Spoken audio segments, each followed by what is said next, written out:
Today, we're donning our hard hats for a look behind the scenes at exactly how Tesla builds batteries so fast.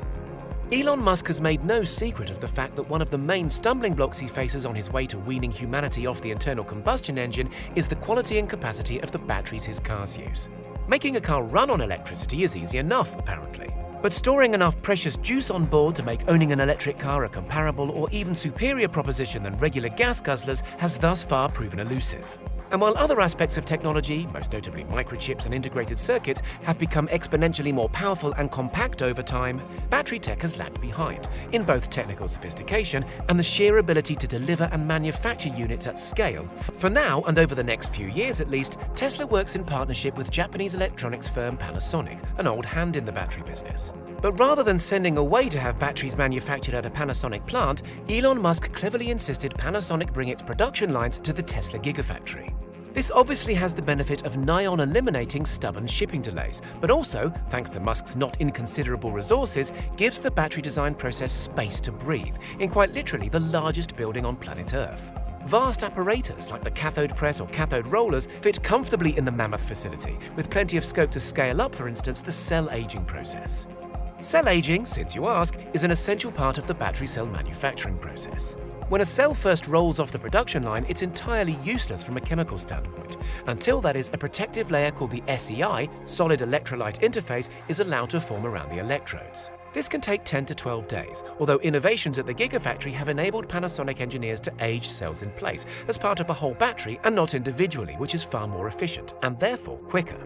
It's worth emphasizing at this stage that for Elon Musk, factories aren't simply warehouses that happen to be crammed full of whirring machinery. How they operate and function is, in his view, every bit as important as the finished car itself. He said as much to a shareholder meeting 5 years ago. We realized that the true problem, where the greatest potential lies, Musk began, is building the machine that makes the machine. In other words, building the factory. I'm really thinking of the factory as being like a product.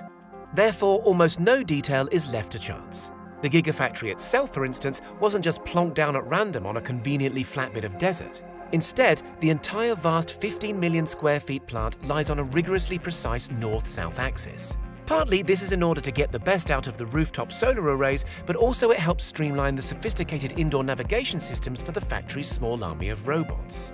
Those robots perform a majority of the car and battery-related manufacturing tasks in the FET. As Musk himself admitted not long ago, we did go too far on the automation front and automated some pretty silly things. Panasonic's expertise is of course a major factor in Tesla's success, for now at least. The electronics giant is said to have sunk some $1.6 billion into its work at the Gigafactory, not least committing to adding a 14th production line in the Gigafactory last year to meet demand. Indeed, the company is only now starting to make a meaningful return on its investment. Still, Panasonic knows as well as anybody that Elon Musk is not a man to tolerate less than exemplary performance. And as it happens, Elon has been extremely vocal about his wish to make his own batteries just as soon as it's commercially feasible to do so.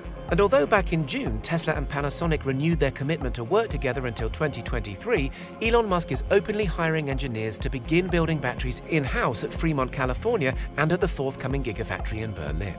Indeed, Musk issued a veiled threat to Panasonic on Twitter in 2019 by suggesting their work at Gigafactory has lagged. Tesla won't spend money on more capacity until existing lines get closer to 35 gigawatt-hours theoretical, he said, dubbing Panasonic's disappointing work rate as a constraint on the Model 3 and sending shockwaves through the battery world. Musk's willingness to hold Panasonic over a barrel commercially like this has at least enabled him to wring ever greater performance out of the Japanese firm. Through publicly expressing disquiet at the company's supply chain delays and making no secret of his wish to be rid of them, he's inspired Panasonic to develop new, more efficient and quicker techniques for delivering the latest generation of 2170 lithium-ion cells, currently being used in the Tesla Model Y.